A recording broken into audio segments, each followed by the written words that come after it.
Bismillahirrahmanirrahim. Assalamu alaikum students. Welcome to this semester. Now you are in the fourth semester. Yes, I hope you all have done well in the last semester. So my dear students, today we are going to start another important subject. That subject that we had this in the last semester as well. So this is in fact what the second part of that subject, and you know what do we call it? We call it TEFL, Teaching of English as a Foreign Language. And today in fact we are going to start the second part of that subject. I mean the TEFL-II we call it. Earlier we called it TEFL-I, and this is what the advanced form of the TEFL, right, in this semester, in the fourth semester. So this course is very important because once you complete this degree, you would be looking for jobs in the market, and this TEFL-II particularly, and of course TEFL-I generally, would help you, right, to demonstrate your teaching skills if you want to pursue your career in education, in the educational sector, or if you want to teach language in different educational institutions, right? No matter you want to be in a university or college or language institute. So this TEFL techniques that we will be talking about, and we talked in the last semester, will definitely help you, of course, to secure jobs, to get jobs in fact, because you see generally these days institutions, they invite you for the test and interview, and then they invite you for a demonstration. So in that demonstration, what do we do? That you teach a group of students. So if you know how to teach language, if you know how to teach English as a foreign language, so you teach it well, and definitely you get credit for it. So let's start, of course, with this TEFL-II, and this lecture is the first lecture, and of course the title is Introduction to TEFL-II. So in this lecture we'll be talking about all the areas that we will discuss in this course, right? We have 32 lectures, and you know that lecture number 32 is just a review lecture. So whatever plans we set today in the first lecture, you will see in the last lecture we will try to review it again. So today in this lecture we are going to see, we are going to in fact introduce all those topics that we will talk in this course, right? So let's start. And my introduction, of course, yes, important. You know me very well, right? We had of course I met you in the last semester as well. We had a very good term in the last semester. My profile, of course, has been given. Muhammad Niaz is my name. I'm assistant professor in a university. I have been teaching for the last 10 years, and I have also trained, of course, employees of different organizations, particularly English language teaching, particularly in communication skills and all these areas, right? You can see my, of course, profile in your first, in fact, semester. So my dear students, very important, right? In the second lecture that you will see very soon, so we will talk about teacher's role in oral lesson. That teacher is very important. The teacher is the one who teaches you. Teacher is the one who in fact encourages you. Teacher is the one who activates you, right? So the teacher is the one who, in fact, who cherishes your memories. The teacher is the one in fact who hoists your flags of success, right? The teacher is the one, of course, who excites you. In fact, the teacher is the one who in fact has to be responsible. The word teacher, right? The one who teaches you. But particularly when you talk about the teacher in language class, because we will be teaching English as a foreign language. So what is the role of a teacher, right? Role of a teacher, particularly a language teacher. So we will talk about the teacher is a motivator. So what he does, that he motivates the students, and you know that motivation is very important, right? If you motivate students, right, so they learn well, and demotivated students cannot learn, right? So if you want to increase the pace of the students, motivation is very important. Motivate the students, right? So motivator is one of the role of a teacher. Then informant, right, from the word inform, right? The teacher informant, he is also an informant. Teacher is a conductor of classes. He is a diagnoser. He in fact diagnoses the problems. So where does the problem lie, right? He diagnoses your weaknesses and then he suggests, right? So he tells you the ways how to overcome the problem. Again, teacher is a corrector. The teacher, of course, corrects you whenever you speak the language or you write the language. So teacher comes forward, and what he does, that he corrects you. So dear students, this is a lecture that we will have very soon. In this lecture we'll talk about these different roles with examples, right? So who is a teacher, motivator, informant, conductor, diagnoser and corrector. So wait for this lecture for details. Then, of course, we'll be talking about stages of oral lesson, a very important area. We know that when you teach language, so what do? Right? You have to keep in mind some stages, right? We have a warm-up stage, you have a presentation stage, you have a practice stage, and you have, of course, production stage, right? So these are the stages of oral lesson, and they are very important when you teach language. So definitely we follow these stages, and maybe, of course, initially you take care of these stages and you try to leave a gap between these stages when you present something, right? You know it's a time for presentation stage. Presentation stage means you teach, right? You present your content, you present your exponent to your students. So that is the stage, we call it presentation stage. And again, a stage before the presentation stages, what do we call it? We call it warm-up stage, right? So again, the warm-up stage, of course, prepares the minds for the lesson to be taught, right? So that's why, of course, good language teachers, they prepare the students, in fact, and the stage we call it is a warm-up stage, where students, in fact, they get ready, right? They prepare themselves, right, physically and mentally for the topic to be presented by the teacher, right? So if the teacher, of course, is able to in fact have a successful warm-up stage, so then presentation stage would be equally good. That's why we say that all the other stages, they do depend on the warm-up stage, and that warm-up stage, of course, is a foundation stage, right? So warm-up is important. Then we move on to the presentation stage. In this stage, what do? We present, right? We will talk about that how to present, right? What are the techniques we should keep in mind when you have to present something. Then, of course, we will talk about the purpose of presentation stage, why we present,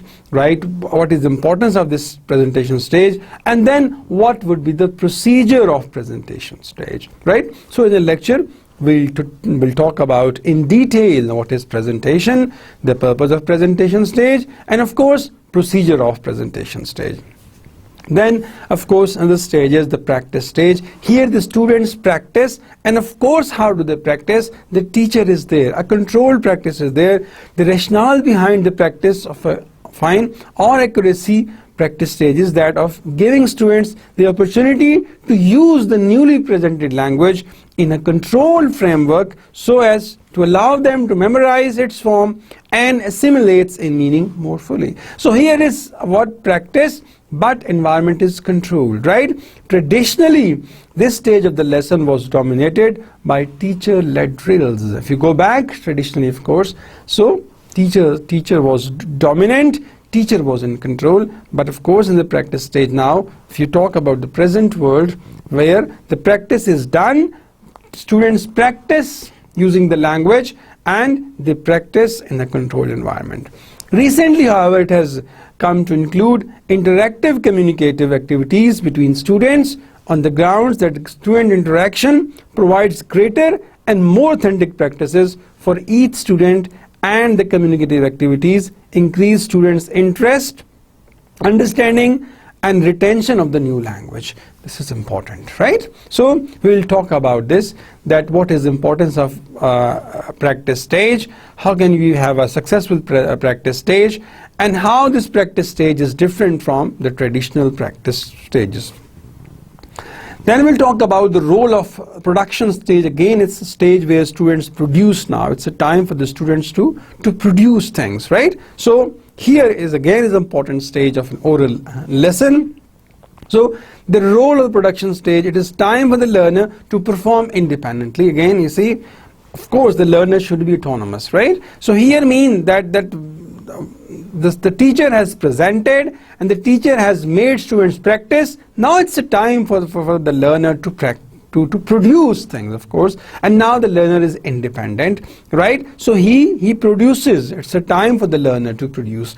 So here we, of course, refer back to the learner-driven analogy of the presentation stage. Well, of course, when the learner learns driving, of course, so what initially, of course, he needs assistance, he needs guide, but now in this stage the learner drives independently. So in the language lesson, it is a stage where the learner, what he does, that he tries to speak the language, he tries to write the language independently, right? Once the learner has been shown how to do certain tasks and he has performed certain tasks, now it's time for the learner driver to try on his own, consolidate his experience and learning, and even correct his own mistakes.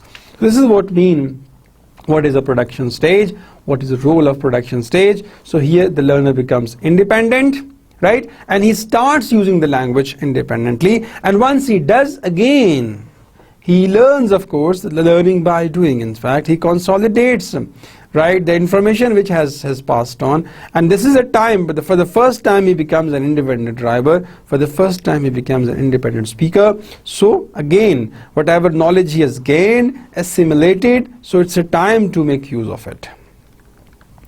So of course, next we'll talk about, we have a glance at, stages at a glance. So we'll talk about the purpose of the presentation stage, the purpose of a practice stage, the purpose of production stage, the purpose of the warm-up stage. Then we see important features of all these stages, that what are the important features of the practice stage, production stage, of course, a warm-up stage, or that you can say practice stage. You see, presentation stage, what are the features of presentation stage, what are the features of practice stage, what are the features of production stage. Similarly, activities for the presentation stage, activities for the practice stage, activities for the production stage. Role of a teacher. Again, of course, in all stages, in fact, the teacher's role cannot be denied. The role of a teacher is equally important, right? When a teacher presents, how should he present, right? What are the responsibilities of a teacher in the presentation stage? Similarly, when he makes students practice, what is his role? Or when there is a production stage, what is the role of a teacher? Then, of course, type of interaction in the presentation, practice and the production stage. Then, of course, degree of control. We'll talk about that what is the level of control in the class, and then we will see, of course, correction, in fact, in all these stages, how and when correction is done, and then length and place in lesson. In fact, that, of course, how long the presentation stage should be, how long the production stage should be, how long the practice stage should be. So these are what in fact important points that we will see. In fact, we will talk about. Well, so dear students, we will talk about these aspects and all these stages, that is presentation, practice and production. Then a very important lesson that we will start, of course, is lesson planning. A very important, and in fact you could say that, of course, this is one of the important lectures, of course, for a language teacher, that is on lesson planning. That what is lesson planning? Of course, you plan your lesson, whatever in fact experiment of language you are going to teach. So for this you have to make a lesson plan. And my dear students, of course, once you apply for jobs in different organizations, so organizations ask you to make a lesson plan. So we will have a detailed discussion on lesson plan. We will spend more time on lesson planning. We will talk about each and every aspect of lesson plan. We'll have discussion on lesson plan, right? And then, of course, there will be some examples of good lesson plans, right? You have to make lesson plans for reading skills, for writing skills, for speaking skills, for in fact listening skills. In fact, you have to make lesson plans. So lesson plans shows what teacher's preparation, right? If you have a lesson plan with you, it means you are prepared for a lesson, right? It reflects teacher's preparation as well. A clear and explicit presentation of aims and the procedure by which they are achieved. What are the aims, right, you want to achieve after this class, right? And then what is the procedure? You want to make your learners fluent, right? And how would you achieve it? What would be the procedure? Preparing a checklist, what and where to teach, in fact, it is important, and timeline for each stage. Clear? That what is that how long the presentation stage should be, how long the practice stage should be, and how long the production stage, right? And what are the aims, and of course what are the anticipated problems, what are the concepts, and of course what will be the procedure. So lesson plan is, in fact, in simple words, the plan for your lesson. So when you plan your lesson, you keep all these important points in mind. You know what are the aims that you want to achieve. You try to see what are the aims and how these aims can be achieved, what would be the procedure of all that, right? So then we'll talk about visuals, my dear students, that of course what are the visuals and how to use visuals in teaching language. So this is again a very important lecture for this semester, that using visuals, right? You know, mind you, of course, when you teach your students, so you rely on visual aids, and of course people learn better once they have some visuals in front of them. So visuals communicate message well, right? So good teachers, good language teachers, in fact, rely on visuals. So that's why we have allocated one lecture for it, that use of the visuals in teaching language. So we'll talk about the most appropriate visual aids for your purpose and context. When you choose visuals, we have to see what is the context, right? And of course why it is the purpose. And of course we check the black and white, of course use the black or white board effectively. Definitely, of course, in all language the classes, the commonly available, of course, visual is the whiteboard or the blackboard, and we will see how to use a blackboard, how to use a whiteboard effectively, where to write on the board, and how to write on the board, the font size of the writing, where should the teachers stand, right? So all these important points we will discuss in that lecture, and make the most of the overhead project. If you have overhead OHP projector, how can we use OHP in the class, right? How can we make OHP transparencies in the class? So these things you must keep in mind. Then of course produce a basic presentation with MS PowerPoint. If of course you have multimedia facility, how can we use multimedia? Discuss the advantages and disadvantages of other media as well. So my dear student, when you use the visuals in teaching language, so you have to see what are the visuals, right? How can we use them successfully? If you're using whiteboard or the blackboard or the OHP or the multimedia, so you have to keep in mind. So we'll talk about these visual aids in our coming lectures. We have one lecture on it. Then of course in classroom teaching techniques, very important, right, of this semester as well. We'll talk about some important teaching techniques, and of course in that lecture as well. Information gap activities for oral lessons, for oral practice important, right? And you know that info gap activities are useful because they're very meaningful, right? And all students are involved in the process equally, and they're all moving toward a specific purpose, right? Important points are pre-teaching of vocabulary and all that.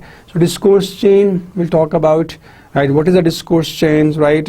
And when to use them and how to use them, right? These are some of the techniques, the classroom teaching techniques that we use, that why we use, information of course gap activities. What is information gap itself, right? And why do we use in language teaching, and if we use how well we can use them, it is important. Of course, definitely whatever activity that we use in the class, my dear students, its success depends on the output that we get from the students.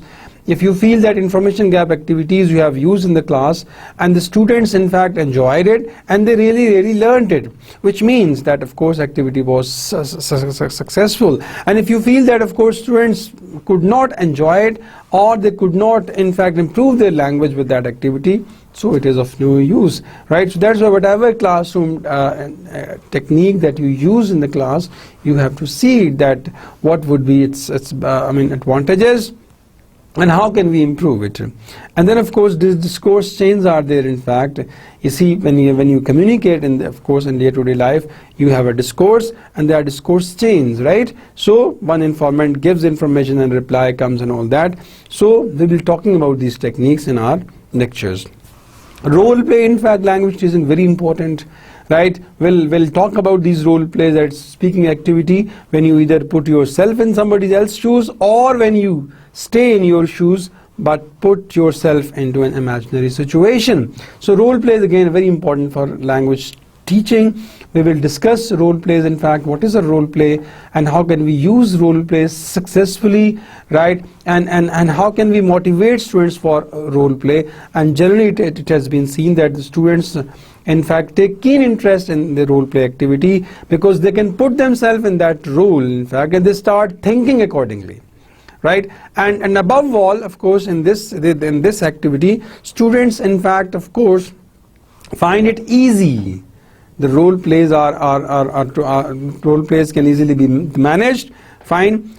In the class, of course, what happens? Maybe, of course, in the good thing of the role play is that you can get the role that maybe you cannot be in life, right? So, and then another important point is that once you have that role, you try to act accordingly. You can have a role of a celebrity, in fact. You can have a role of a politician. You can have a role, of course, of a doctor, of an engineer. So, in this way, yes, they in fact get those roles. Teachers also help them, right? The role play is really a successful activity, and this activity, in fact, helps, of course, you see, students to improve the language, right? They work on, right? They learn they learn different expressions, and they try to, in fact, of course, use those expressions in their day-to-day life, right? So role play is very important activity, and we will talk about this role play in our this lectures. So do watch that lecture and see the importance of role plays and see how they can be made success. Well, students, so then another lecture we will have, inshallah, in this semester, that is on micro teaching. Well, very important area, in fact, that is micro teaching. Here of course, that what happens in the micro teaching, that of course you become a teacher, right? And you teach that skill that you have opted for, and there is an evaluator, and the evaluator evaluates you, right? So in a micro teaching, of course, we go at the micro level where you make a lesson plan, right? You think of, you select a skill to teach, and accordingly you make a lesson plan, and then you come in the class to teach that skill, to teach that lesson that you have made. So this we call it micro teaching. So there are some characteristics of micro teaching that we will talk about. That duration of teaching, right, as well as number of students are less. So what happens in micro teaching, my dear student, you will see that we'll teach, in fact, less number of students, and of course duration is also less. The content is divided into smaller units, right, which makes the teaching easier. Fine. Again, only one teaching skill is considered at a time. In micro teaching, my dear students, we consider only one skill, right? And there's a provision of immediate feedback, of course, because once you teach a group of students, right, and then what happens? You get feedback, right? In micro teaching cycle, there is facility of replanning, reteaching, and re-evaluation, right? Because once you teach and somebody evaluates you, you can redo it, in fact, and then it puts the teacher under the microscope, because micro teaching, why? We teach and there is an evaluator. At times there are more than one evaluators. They evaluate you, that of course they see your lesson plan, right? How well you have made your lesson plan, and they see how you begin your lecture. They see your warm-up stage. Evaluators see your presentation stage. Evaluators see your practice stage. Evaluators, they see your production stage. In fact, evaluators see how you manage manage problematic students. Evaluators see how you handle situation. Evaluators see your classroom management. Evaluators see your evaluation. So these evaluators, in fact, they put you under microscope, and definitely you you of course you try to, because whatever you have done in TEFL-I or TEFL-II, micro teaching is what is in fact the practical realization of that, is the practical of that. You see, if you have done TEFL-I well and if you have done TEFL-II well, so your micro teaching would speak for it. Right? Because micro teaching is in fact is a practical teaching that we do, that we teach one skill at a time, and we teach a small number of students, and we teach, and of course under an observation, the evaluators are there, they evaluate you, you teach students, and they see how you teach. They see your language proficiency, they see your lesson plan, and also how you move on, how you control the class, how you in fact manage troublemakers and all that, right? So that's why micro teaching is very important. And of course in university sometimes they see that what happens, that half the semester they spend on the micro teaching, they give more time on to micro teaching. Here of course we are virtual students in fact, so here what we'll talk about more on micro teaching. In your class of course, when your study center, what you can do, that you can make lesson plan for the practice stage. If you want to practice making a lesson plan, make a lesson plan for writing skills, for reading skills, and teach the students in your study center. That would really help you. So we will talk about in fact micro teaching. We'll talk about details. We will see what is a micro teaching and how we can make it a real success, and how to in fact incorporate of course the skills, the knowledge that we have learned about micro teaching. Then we will talk about integration of skills, a very important area, my dear students. We will see that how skills can be integrated. Generally when we teach a skill, right, so you know that we cannot of course focus only on one skill. We have to, when you teach speaking skills, there is a listening. At times students write and there is writing as well. When you teach reading skills, so of course unconsciously skills are integrated. So of course when a good language teacher always integrates the skills. So we will talk about what does integrated mean. We will see what are the skills, what are the language skills and the sub skills. We will see what are the essential skills of language, reading skill, input skills and output skills, right? And we also see in fact what are the sub skills, in fact the pronunciation skill, of course, grammatical skills, scanning and all that. So we'll talk about this when we talk about the integration of skills. We will see skills, we will see language skills, and of course sub skills. And what does integrating skills mean? Again, we'll see that. How can we integrate language skills in the classroom? We will talk about all these things, that how skills can be integrated. So dear students, then I will talk about teaching speaking skills, a very important area, right? Of course we will see that how important this is, right? How important teaching skill is in fact, and we will see how can we teach this skill, because very important in fact.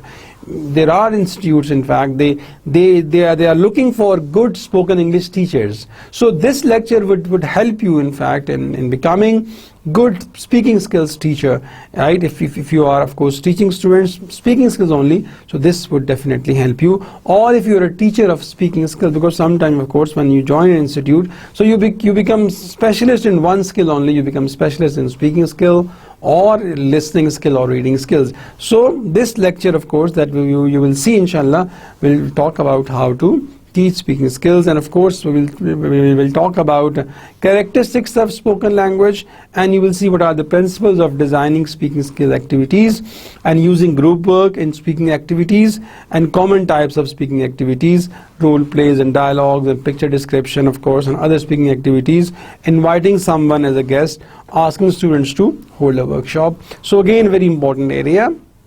That is how to teach speaking skills, and we will discuss this teaching of speaking skills in detail. So wait for it and see how we can teach speaking skills. Then we'll move on to assessment in language teaching. Again, it's very important when you teach, you have to assess the students. Well, students, so we will talk about assessment, that what is assessment itself, why we assess students, and how can we assess students successfully. Right? And what are the methods of assessment, in fact, what is the criteria for assessment, and then what are the assessment principles, and then we'll see in fact testing in language assessment. So we'll talk about this in a lecture. Then of course in language proficiency testing we will talk about, because my dear students, that these days of course IELTS teachers are in demand, TOEFL teachers are in demand, TOEIC teachers are in demand. So this lecture in fact that you will watch and you will listen, in fact over there you will come to know that how can we be successful TOEFL teachers, how can we be successful IELTS teachers in fact, and how can we be successful TOEIC teachers in fact. And that these are all international exams, right? And of course IELTS stands for International English Language Testing System. TOEFL is of course teaching of English. Of course TOEFL is what? Testing of English as a foreign language. Mind you, there's a difference between TOEFL and TEFL. TEFL is of course teaching of English as a foreign language. TOEFL is of course test of English as a foreign language. And then we will see in fact of course test of English for international communication, TOEIC. So again these are what? Language proficiency testing. These tests in fact test your proficiency. So that IELTS of course your proficiency in reading, writing, listening and speaking it's tested. If you are good at reading skills, writing skills and speaking and other 4 skills, so you are given bands, in fact you get marks for it. Similarly the TOEFL exam and of course TOEIC exams, these are the exams where your language proficiency is tested. And you will see in this lecture that of course how in fact assessment is done and how can we be successful IELTS or TOEFL or TOEIC teachers in fact. Then we'll talk about a modern area in fact, that how we can support learning process. The learning is very important, and in this way learning of a language is very important because students come to learn the language. So we being teachers, we have to facilitate, we are the facilitators, we have to support the learning process. And how can we support it? And for this we'll talk about different theories. First one is we'll talk about constant based instruction, CBI we call it. Then we'll talk about course books, that how course book can support in fact a learning process. Then we'll talk about computer, how computer can support learning process, language learning process. And then we'll talk about learning styles, that how students learn. And then of course learn autonomy in the classroom and classroom based assessments. These are some of the things of course we'll talk about. Now the content based instruction, of course definitely when you teach, my dear students, language to the business students, of course to students of other disciplines, so you have to focus on the content. And it's a theory by Snowman that of course that focus should be on content, right? So content based instruction should be given, right? And the instruction should be given in the target language. So that's why learning can be facilitated. If the instructions are not on the basis of the content, so learning cannot be useful then. Then of course we'll talk about course books. Then what are the course books? In fact they are the pre-packaged, pre-planned material that can be used in the class, and how to select the best course books for language the programs, right? And then how can we select a part of the book in fact, and of course how can we adapt that part, and how can we in fact reject a part of course, and how can we provide supplement to it. So the course books are very important source for language learning process of course, and the course books are the best supports for the learning process. And for this you have to be on your toes. You have to work hard to find the best available books in the market, and you have to adapt those books as per your society, as per your culture. Fine. And at times you have to reject a part of the book because that may be against the culture which is available. And the best thing is that of course if you have an experienced teacher, if you write your own book of course in the light of your experience, and then you can recommend that books for language teaching purpose. And particularly those who are experienced teachers, they must do it, right? Because course books in fact they are the tangible source for the learning process. The course books help the student, and of course course books help the teachers as well. And of course these days of course different book versions are available. The teachers may have the teacher version, and the student may have of course the student version. The teacher version is in fact facilitated with with more help, right? Where our students are expected to do things on our own. Students should have students should ensure autonomy. In fact, so course books are really an important sources for language learning the process. And if the teacher in fact motivates the student to use the course books, and if the teachers in fact uses the course books in the best possible way, so in fact you will see that the course books help facilitate the learning process. Then we'll talk about CAD, in fact, computer aided language learning or computer assisted language learning. You know that of course we are in the age of technology, and what we do that we rely on computer more, and of course we can use computer for language learning process and of course for language teaching process. So how can we use computer, in fact, which software can we use, in fact, which how computer can be used for language teaching the purpose, how computer can be used for language learning purpose, of course. So this of course we'll talk about.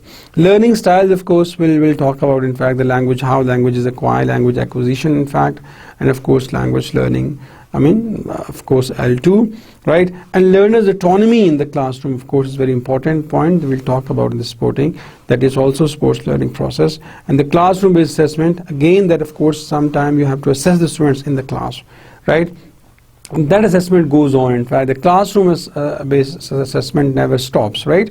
This assessment, my dear students, of course, when the teacher that presents the topic, right? So again, that of course once he gets the feedback, again that is assessment. The short quizzes can be given in the class, so that can be called as classroom based assessment, in fact. So and this of course means that language acquisition, the next lecture will be on language acquisition, that of course when you acquire the language, what is L1, why we call it language acquisition, why not language learning, and of course we will see the difference between language acquisition and language learning, right? And then of course we will see different stages of language acquisition. We will talk about language 2 learning as well. We will see what are the difficulties, of course, for a second language learner, right?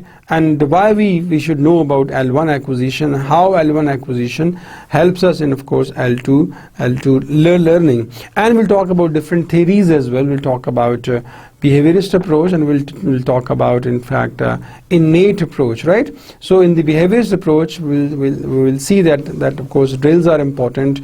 More drills, in fact, help students, in fact, to learn the language. If there are more drills, so more activity, of course, and that drills make, in fact, learners learn, of course, and of course the learning becomes habit of the students. So drills, in fact, help form habits of the learner, and whenever the learner tries to communicate something, he finds it easy, in fact. So that is of course important. We'll talk about innate approach, that's language faculty is there. It is something which is innate, which is something which is built in, right? And Chomsky is of the view that of course it is here, and that's why of course the learning process is very fast, right? So that is of course, these are the phase. We will talk about different stages of language acquisition, that is pre-language stage, right? The one-word or holophrastic stage, the two-word stage, of course, 18 to 20 months, or what we call it telegraphic speech, that is 2 to 3 years old. In fact, these are what language acquisition phase stages are there. Then we'll talk about, students, the learning strategies, that what are important learning strategies. You know that strategy is of course the futuristic, in fact. So what are the learning strategies? We will have detailed discussion on it.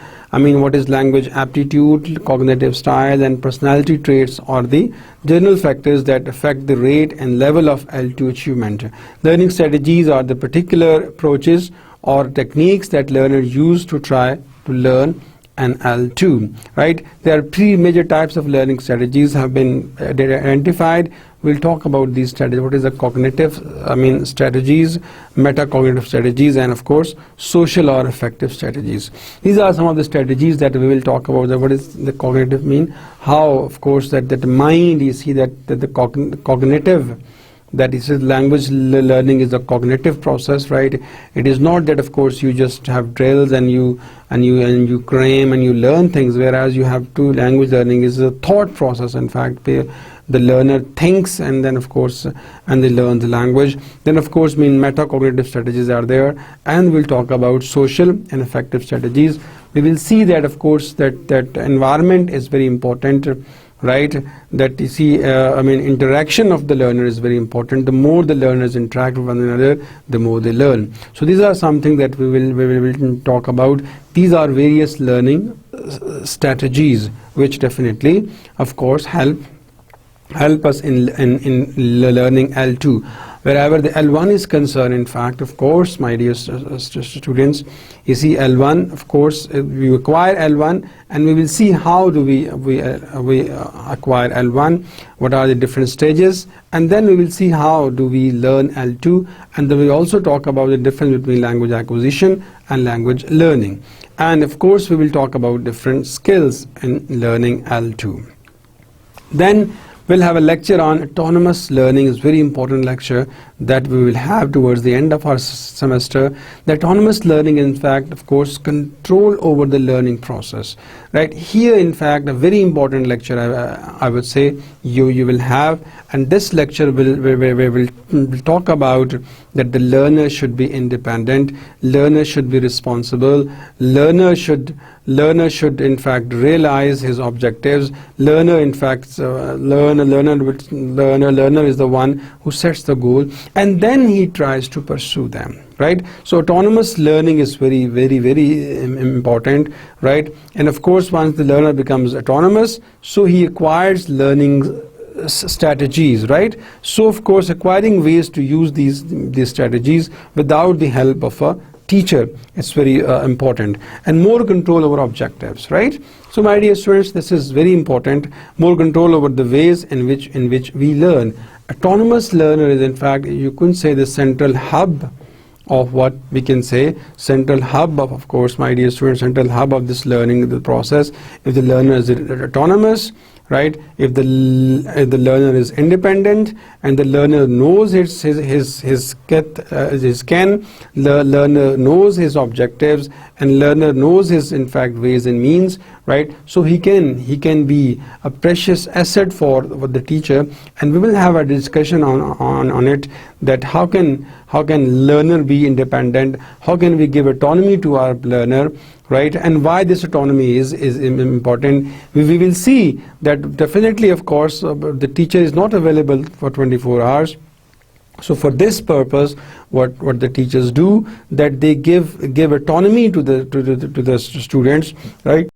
So this autonomy in fact help, of course, the students to explore things, to know things, in fact, and then accordingly move on.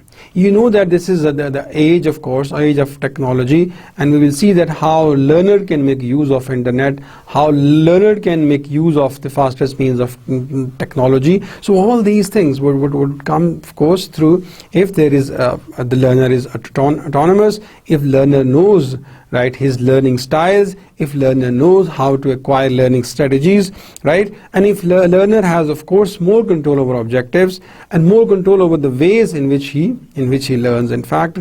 So dear students, in fact, this is what that this autonomy, of course, you can say that learner is autonomous in his learning, in fact. So autonomy of a learner is important.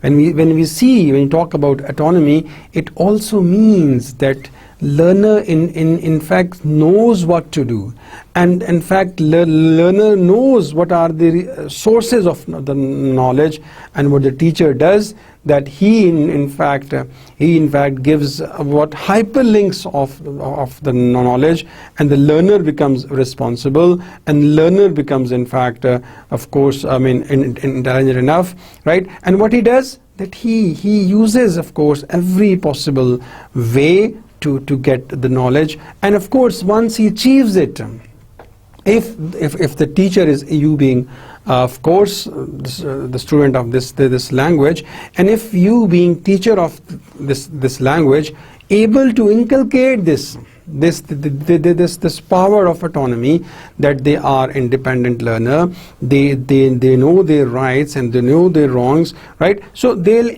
be able to move on.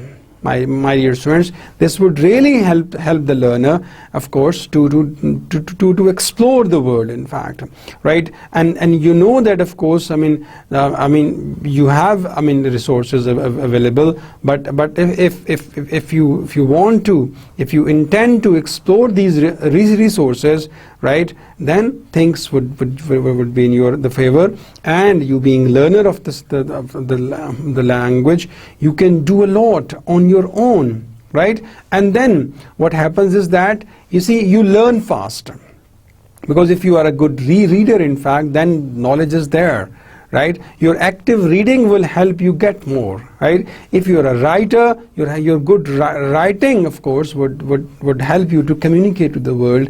If you are a speaker, and if you know initially that how to be a good speaker, what are the sub skills of speaking, because the teacher has just talked about that speaking skills, then you explore and know what is active speaking, in fact, and how can we speak successfully, right? You know that the knowledge is there, knowledge is available, but you have to get the knowledge. And for this, what you do, you put efforts, in fact, you burn the midnight oil, and you get knowledge, in fact, and you assimilate things. Fine. And once you assimilate, then you try to, in fact, of course, produce things. Fine. So this way, in fact, you do more in less time, right? So your productivity is more, right? So that's why, of course, that we'll talk about this autonomy of course, of the language learner, that the learner should have autonomy. He should be autonomous of course, accessing different resources, and the teachers, of course, ensure this autonomy.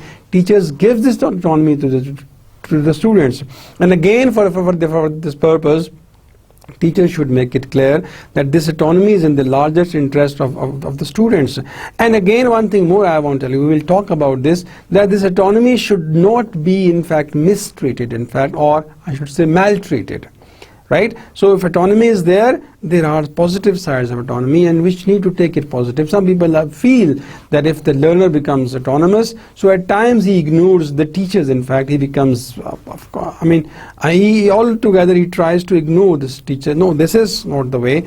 Autonomy should be taken positively. In fact, autonomy should be taken for the autonomy. The autonomy, of course, for learning things. Autonomy, in fact, to get knowledge. In fact, autonomy is not to ignore your mentor. Autonomy is not to ignore the teachers. Autonomy is there, right?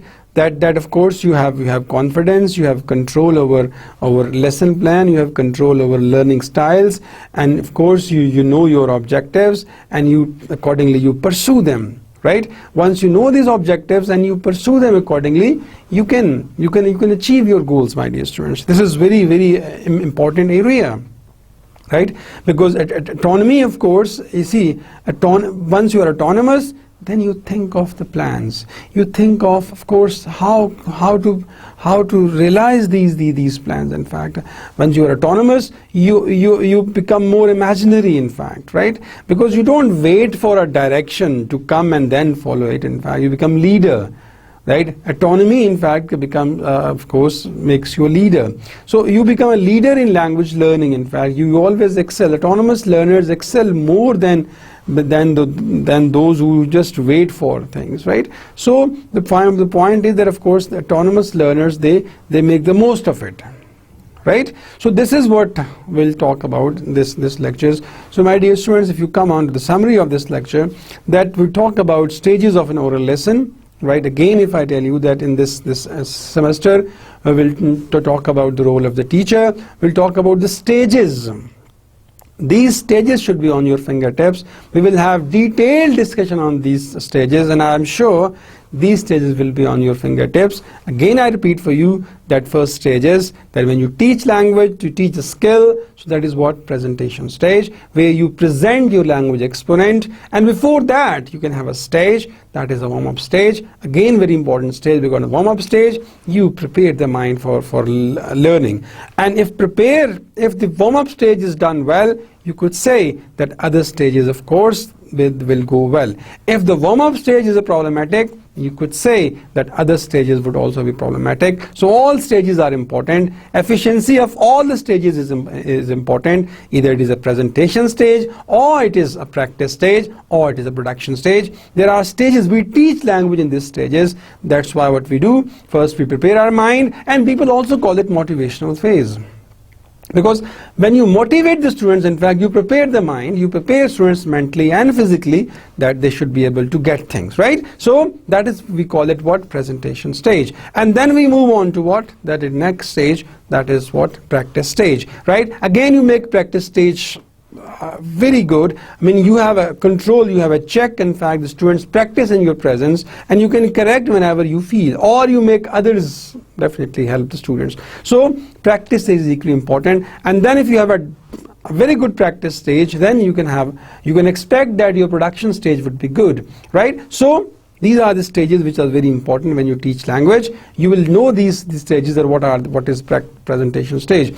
Then we'll talk about micro teaching. In fact, very important. You see the micro teaching, that is, we go at the micro level, and remember, you will see that once you will move on, what is micro teaching and what is macro teaching. So macro is, of course, the larger level, and micro is, of course, when you go in the class and you take a skill and you teach it. In fact, macro, when you review things overall, right? So micro teaching is very important part of this semester, right? Mind you, of course, that sometimes half the semester universities spend on this micro teaching. So what happens is that in one-to-one interaction, where the students in fact pick a skill and they teach their fellow members. So once you will have this lecture on micro teaching, you will come to know what is micro teaching itself, right? And how can we have a good micro teaching, and what are the important, in fact, of course, the point that we should keep in mind when you teach the students, how can we have a classroom management,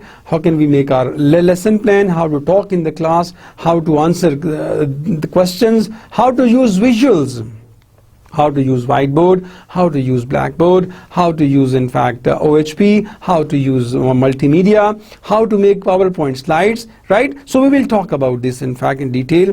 And then other teaching aids, of course, definitely will be teaching. In fact, sometimes you have to use charts, sometimes you have to use, in fact, of course, handouts. So very important. In fact, all are important things, right? The point is that, of course, if you intend to be a good language teacher, and I'm sure you will be, right? Today is our first lecture, and see, I gave you the roadmap. Today's lecture was just a roadmap of the whole semester, and mind you, we have 32 lectures, and today it was the first lecture that was just an introductory lecture. It was there where I just gave you the introduction of all the lectures. Once we move on, you will have detailed description of all these lectures, right? So keeping this roadmap in mind would help you to focus on that, right? Because this roadmap would tell you that where we will go, right? Our destination is to be a good language teacher. Our destination is to be an autonomous language learner, to an autonomous language teacher. So, of course, autonomy is for both, right? When you are a learner, you need autonomy, in fact. And of course, our objective is to be a good micro teacher, right? Our objective is to make a good lesson plan, right? Our objective is to use visual aids, use teaching aids, in fact, successfully. And for this, these lectures are very important. Handbook is also with you, my dear students. You will have handbook. Do refer to handbook as well. And then in this course of this of course, the TEFL-II lectures, I'll refer you also to different websites. I'll give you a list of websites that you will see. Lots of examples would be given to you. In fact, you will see those examples. And again, of course, whatever we'll talk about, in fact, in this course, you will see, you will observe teaching us, because micro teaching, of course, once we'll talk about micro teaching, but the best way is that you visit a class and see how teacher is teaching, in fact, and that practical teaching would help you. And if you get a chance to teach students, do teach, in fact, because once you start teaching, right, language to the students, you come to know your weak areas, you come to know your weak areas, and then you work on to improve them. right? This is very important. Practical teaching is very important, right? If you want to be a practical teacher, of course, start teaching. And in this semester, of course, if you get a chance, so start teaching somewhere. This is really important. This teaching would definitely help you, right? If you get a chance, teach somewhere and teach a skill. In fact, take speaking skill, take reading skill, right? In this way, my dear students, you can use these of course this TEFL. You can use these techniques in the best way, right? So this is a time to say goodbye. We will see inshallah in this lecture number 2, and where we'll talk about role of a teacher, right? And then we'll move on. We'll talk about other important points. So thank you very much. See you in the next class.